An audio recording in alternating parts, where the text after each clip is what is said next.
Hey guys, welcome back to my YouTube channel. My name is Lucas Wilson. If you don't know who I am, thank you for stopping by. Today I just wanted to take a few minutes and go over what I would say 5 things to know about camera settings. I get a lot of people asking me what some of the camera settings mean and what they do, so I hope to just explain that a little bit today. I am in Jupiter, Florida. It is an absolutely gorgeous southern Florida day today, and so I hope you can enjoy the nice weather with me.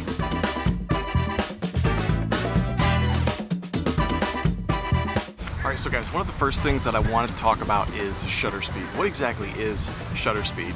It sounds kind of confusing, doesn't really make sense. So basically shutter speed is, it means the shutter of the camera drops in 1/50th of a second. So it seems really fast, right? Okay, so it's actually considered a slow shutter speed. So a fast shutter speed would be like 1/800, 1/1000. And there are artistic times to use or not use a slow shutter speed or a fast shutter speed. Typically you do want to have at least 1/320, that way your images are clear and crisp, but there are times that you wouldn't have to do that. So if you guys want to see another video on when to use slow shutter speeds and when to use fast shutter speeds, let me know in the comments. I'd love to make a video about that specifically, just to kind of explain that a little bit more. But that is shutter speed. It has to do with how fast the shutter falls within a second. So again, it either could be 1/50th of a second or 1/1000th of a second, which is incredibly fast. All right, let's move on.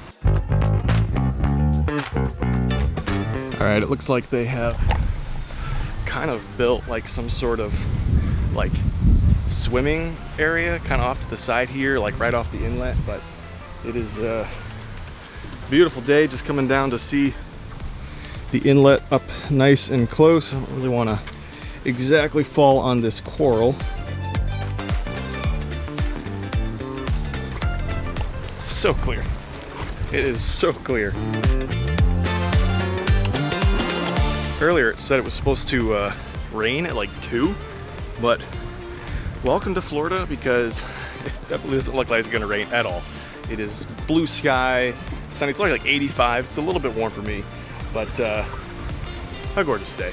I'm gonna try to do this without getting pelted by waves from boats going by, because they like stir up a wake and then water splashes up. So next thing I wanted to talk about is frame rate. So frame rate, this is more for my video people, by the way, but basically frame rate is essentially the amount of information captured per second of videos. So for example, film is captured at 24 frames per second. Hollywood, that's what they do it at. And then TV is, in the US at least, is right about 30 frames per second. So the reason TV looks different than film is because it's a slightly faster frame rate. Our eyes process about 24 frames per second, which is about what Hollywood shoots at. So essentially 24 frames per second is what looks seemingly realistic to the human eye, which is why I think cinema is so effective in its art form. The reason TV has its own sort of flair would be because it's a higher frame. It's a little bit more smoother and faster than what our eyes actually process. All right, so we got kind of the overarching details out of the way. The one thing you want to make sure with frame rate though in your shutter speed is that they can interfere in sometimes not a good way if you're not careful with your shutter speed that we just talked about to the frame rate that you choose to record your video in. Technically, so to have the right shutter speed, if you're filming in 24 frames a second, you need to be recording your video with the shutter speed at double the frame rate. So that would be 1/50th if you're recording in 24 frames a second. If you're recording 30 frames a second, you'd be shooting 1/60. If you're recording slow motion at 120 frames a second, you record in 1/250. So you want to always double your shutter speed from your frame rate. It keeps it smooth, helps it look nice and fluid. Your shutter speed needs to be double your frame rate. Just always use that rule when you record. All right, my feet are falling asleep, I gotta move. All right, I'm gonna try to get off this without falling. Coral is not a nice thing to fall onto.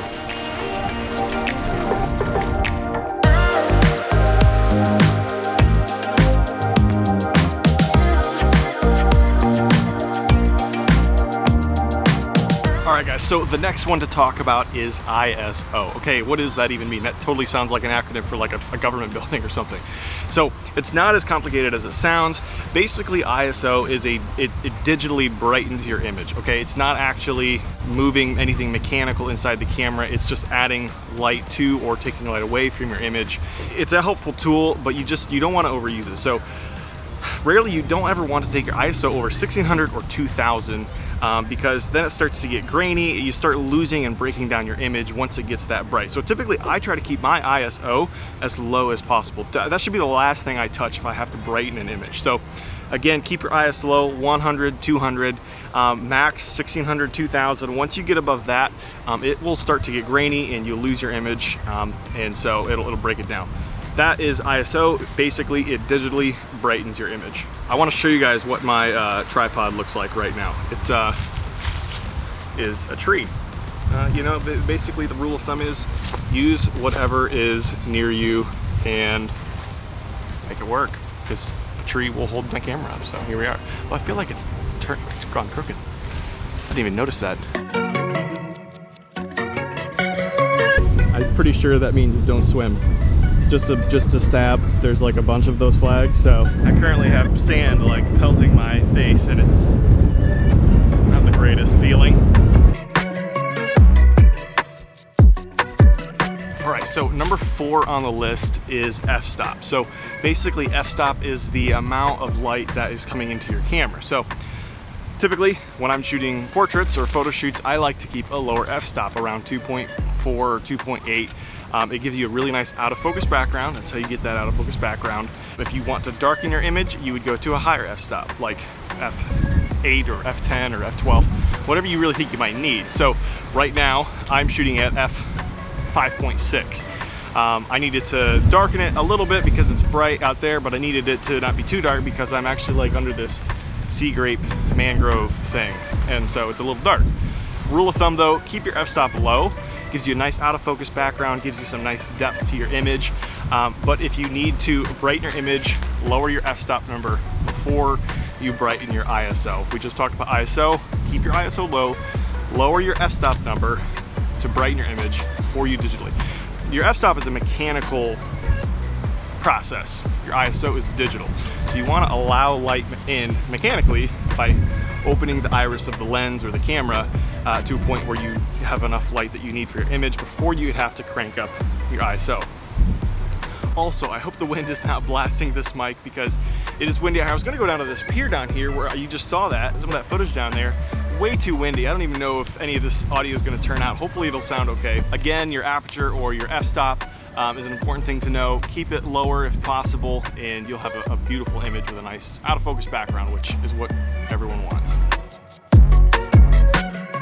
All right guys, so the 5th thing that I wanted to talk about is auto white balance. You've probably seen that AWB button or symbol on your screen. For some of you that have the DSLR cameras, that is auto white balance, and that is basically just something that's an automatic feature that is constantly adjusting for the most realistic color tone to your image, whether it's warm or cool, whatever that might be. Generally, you don't need to touch it, but there are specific times where you can adjust it. There's different settings that would be for maybe a cloudy day, or if you're doing an interview setting, you don't want the light to change at all, you don't want the auto white balance to change, you would just change your Kelvin setting, which is kind of your color temperature.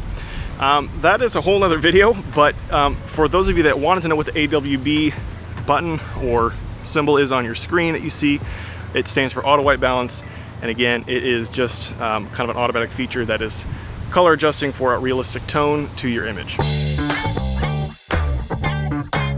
All right guys, thank you so much for watching. I just wanted to go over 5 ground rules for camera settings to help answer any questions you guys might have before I make any more videos about camera tutorials. So just let me know down in the comments what you guys would like to see more of. I would like to make videos to answer you guys' questions. Please like, subscribe.